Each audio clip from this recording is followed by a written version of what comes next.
Live from Hollywood, California. Take it. On 15 years running, VJ Vernon Husky, the Big Vanilla Funny, Mr. 8515, the Vanilla Shack, the Creamy Kobe, the Blue Eye Barkley, the Big Vanilla Handsome, Mr. Never Shut Up, VA's Top Talker, and the Big Vanilla Color Card, because I got a deck of them shits, and sometimes the color card needs to be played, and when it does need to be played, I am your Vegas dealer. I am already drinking this morning, as you guys can see on IG, as you guys can see on my YouTube live.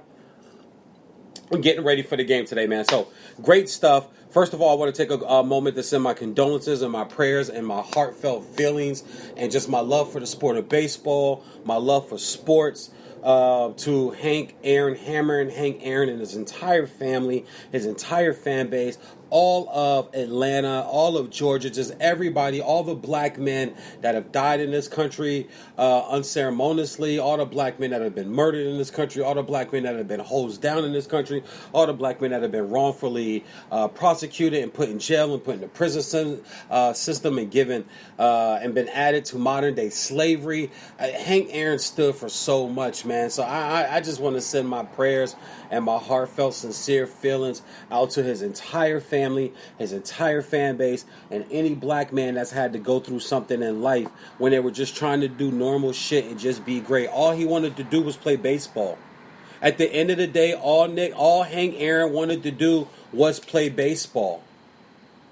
And his mother, one of the great stories that I've heard over the last few days, and I'm going to try to tell the story without getting emotional, because when you guys hear this, you'll feel me. You'll feel where I'm coming from.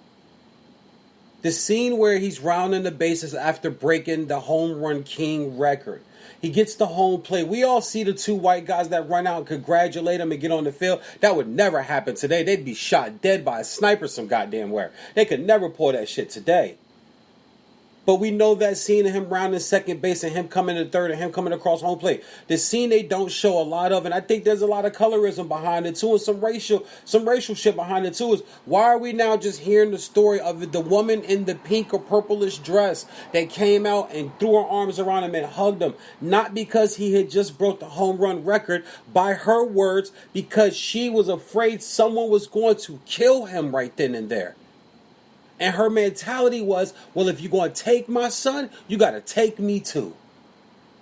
That is the shit. That is the deepest damn thing I've ever heard in the history of sports. Are you kidding me? Here's a guy who just broke one of the most hallowed, if not the most hallowed record in all of sports, is the home run record.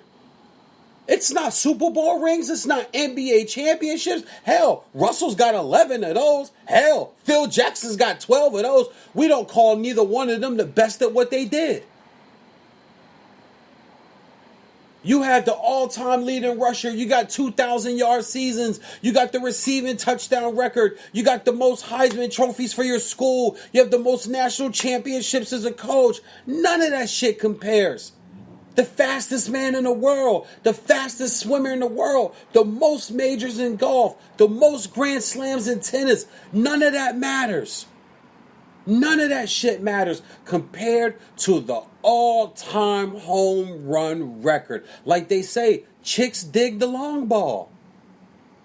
In more ways than one. That's what she said. Y'all know I always got to put some clown and some comedy into my sports talk. That's what investing is about. Comedic sports talk, baby. Comedy and sports talk coming together. But man, you think about just what that stood for. And baseball, just goodness gracious, over the last 4 months, 4 months, Bob Gibson, Tony La Russa, and Hank Aaron. They say deaths come in 3 with celebrities, but we just lost Larry Keane and the one Hispanic, I'm going to look up his name, the one Hispanic actor. I see my man Luis Estrada's in the building watching too. I know he knows who I'm talking about. I know he knows the guy's name. He played on Sanford and Son.